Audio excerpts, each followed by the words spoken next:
70,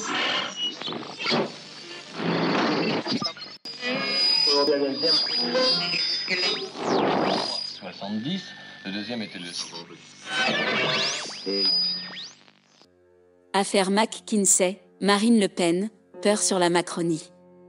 L'inquiétude monte dans la majorité présidentielle en raison des dégâts faits dans l'opinion sur l'affaire McKinsey, que le président candidat a négligé et minimisé.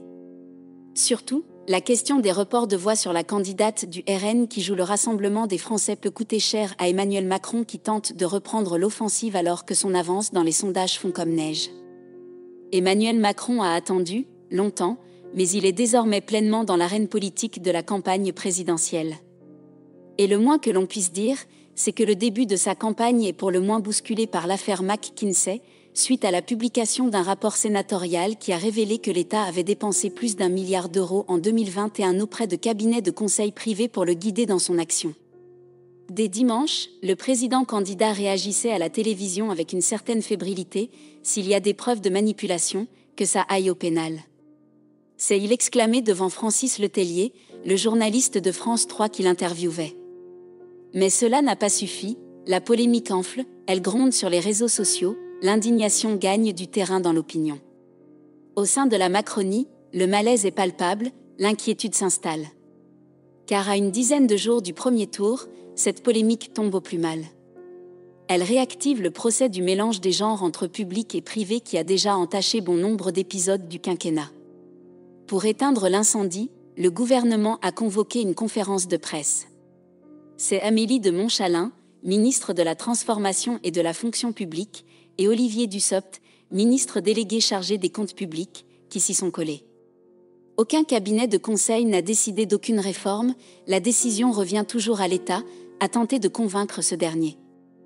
La polémique reprit pourtant de plus belle dès le lendemain avec de nouvelles révélations de Mediapart. Le site d'investigation révèle que McKinsey a réalisé des prestations pro bono, sans contrat ni rémunération, pour Emmanuel Macron lorsqu'il était ministre de l'économie entre 2014 et 2016. Plusieurs membres du cabinet de conseil américain ont par ailleurs participé, tout aussi gracieusement, au lancement d'En Marche et au début de sa campagne. Justement, dans son rapport, le Sénat estimait que ces missions gratuites peuvent être récupérées pour les besoins de la stratégie commerciale des cabinets de conseil. Pour Emmanuel Macron, cette polémique est d'autant plus dangereuse que Marine Le Pen, la candidate d'extrême droite, monte de jour en jour dans les sondages. Plus inquiétant encore, les remontées du terrain au ministère de l'Intérieur sont particulièrement pessimistes sur l'état de l'opinion à l'égard du président sortant. En déplacement à Fouras, en Charente-Maritime, le chef de l'État a pourtant tenté de faire bonne figure, confiant aux journalistes « On va continuer de se battre jusqu'à la dernière seconde ». Et d'ajouter « Je n'ai jamais banalisé le Front National, il y a un tandem d'extrême droite que je combats ». Une manière de sonner le tocsin auprès des électeurs abstentionnistes. Car dans le cas d'un second tour Emmanuel Macron, Marine Le Pen, le principal ennemi du président sortant sera l'abstention des électeurs de la gauche. D'autant plus qu'avec le surgissement d'Éric Zemmour lors de cette présidentielle, Marine Le Pen a réussi à se banaliser auprès des Français sans faire plus d'efforts. La candidate du Rassemblement national ne fait plus autant peur qu'en 2017. Pire, la défiance à l'encontre du président de la République semble submerger toute autre considération. Le front anti-Macron est plus puissant que le front pro-Macron. Marine Le Pen ne fait plus peur alors qu'Emmanuel Macron inquiète.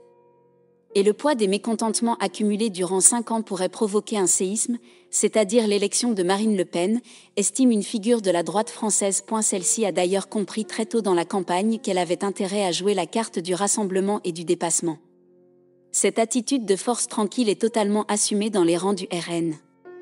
Il y a un mois, Marine Le Pen prenait clairement ses distances avec Éric Zemmour, jugement que le journaliste avait un projet de guerre civile, de division, de brutalité.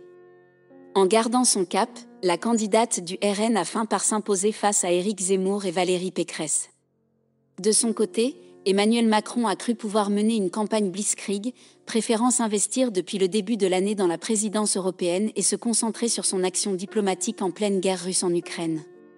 Ces derniers jours pourtant, le président sortant s'aperçoit un peu tardivement qu'il a pris du retard face à une Marine Le Pen qui n'a cessé d'enjamber sa qualification. Elle fait une campagne de second tour, et une fois qu'elle y sera, elle en appellera à l'union nationale. Tandis que Zemmour, son problème, c'est l'union des droites, elle, son sujet, c'est le rassemblement des Français, analyse un proche des Républicains. Dans ces conditions, le maître des horloges réussira-t-il à retrouver la maîtrise du tempo en cette fin de campagne ? Marc Andewelde.